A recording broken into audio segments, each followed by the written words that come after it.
కేసీఆర్ రెండేళ్ల పాలనలో తెలంగాణకు ఒరిగిందేమీ లేదని ప్రతిపక్ష కాంగ్రెస్ మండిపడింది. రాష్ట్ర ఆవిర్భావ దినోత్సవాన్ని సోనియాకు కృతజ్ఞతా దినోత్సవంగా టీ కాంగ్రెస్ నిర్వహించింది. ఉద్యమంలో కేసీఆర్ చేసింది దొంగ దీక్ష అని జైపాల్ రెడ్డి విమర్శించారు. 1,50,000 కోట్ల దోపిడీ కోసమే కేసీఆర్ అవసరం లేకున్నా ప్రాజెక్టులను రీడిజైన్ చేస్తున్నారని భట్టి విక్రమార్క ఆరోపించారు. తెలంగాణ రాష్ట్రాన్ని తెచ్చినా ఇచ్చిన ఘనత తమదే అంటోంది కాంగ్రెస్. రాష్ట్ర ఆవిర్భావ దినోత్సవాన్ని హస్తం నేతలు సోనియాకు కృతజ్ఞత దినోత్సవంగా రాష్ట్ర వ్యాప్తంగా నిర్వహించారు. గాంధీభవన్లో జరిగిన కార్యక్రమంలో టీపీసీసీ వర్కింగ్ ప్రెసిడెంట్ జాతీయ జెండాను ఆవిష్కరించారు. తమ హైకమాండ్ తెలంగాణ రాష్ట్రాన్ని ఇచ్చిందన్న కేంద్ర మాజీ మంత్రి జైపాల్ రెడ్డి, కేంద్రంలో యూపీఏ సంకీర్ణ సర్కారు కావడం వల్ల రాష్ట్ర విభజన నిర్ణయాన్ని ఎన్నికల ముందు తీసుకోవాల్సి వచ్చిందన్నారు. ఉద్యమంలో కేసీఆర్ చేసింది దొంగ దీక్ష అని విమర్శించారు.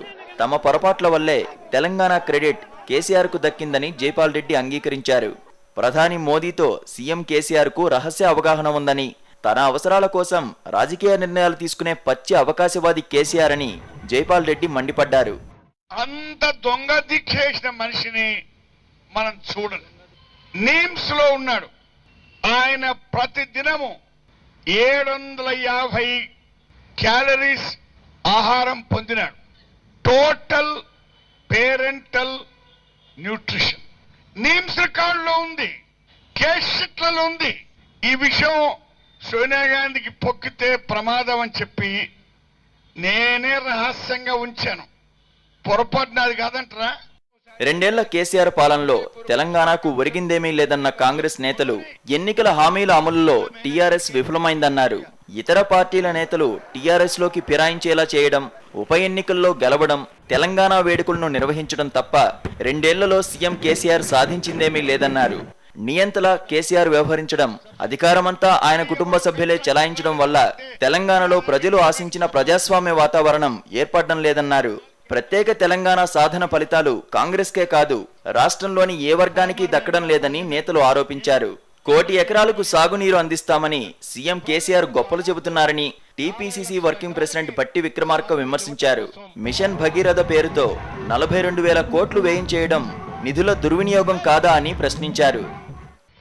26,000 కోట్ల రూపాయలతో అయ్యేటువంటి ప్రాణహిత చేవెళ్ల బాబాసాహెబ్ అంబేద్కర్ ప్రాజెక్ట్ ని రీడిజైనింగ్ పేరుతో 82,000 కోట్లకు పెంచి ఆ నిధులను దుర్వినియోగం చేస్తా ఉన్నాడు. 475 కోట్ల రూపాయలతో అయ్యేటువంటి రాజీవ్ సాగర్, ఇందిరా సాగర్ లాంటి ప్రాజెక్టుని ఈరోజు 8,000 కోట్లకు పెంచి నిధులు దుర్వినియోగం చేస్తా ఉన్నాడు. ఇలా చెప్పుకుంటూ పోతే అనేక ప్రాజెక్టుల్ని రీడిజైనింగ్ పేరు మీద దాదాపు 2 లక్షల కోట్ల రూపాయలు వెచ్చించి ఈ తెలంగాణ రాష్ట్రంలో అందుబాటులో ఉన్నటువంటి నిధుల్ని తను దోపిడీ కోసం రూపకల్పన చేసుకుని ముందుకు పోతా ఉన్నాడు. ₹1,00,000 రుణమాఫీ లేదు. ఇవాళ వరుసగా 4 పంటలు పోయినాయి. పోయిన సంవత్సరం రబీ ఖరీఫ్ పోయింది, ఈ సంవత్సరం రబీ ఖరీఫ్ పోయింది. కానీ ఎవరు అడిగేవాడు లేరు. డ్రాట్ మండలాలు 231 డిక్లేర్ చేసినారు. దానికి ఒక రైతుకు ₹1 రాలేదు. సీఎం కేసీఆర్ ఓట్ల కోసం కొన్ని పథకాలు, కోట్ల కోసం మరికొన్ని ప్రాజెక్టులకు రూపకల్పన చేశారనేది కాంగ్రెస్ ఆరోపణ. తెలంగాణ సాధన కోసం 1969 పోరాటంలో పాల్గొన్న కాంగ్రెస్ నేతలను ఈ మీటింగ్లో పార్టీ సీనియర్లు సన్మానించారు. కరెస్పాండెంట్ సునీల్, సాక్షి పొలిటికల్ బ్యూరో, హైదరాబాద్.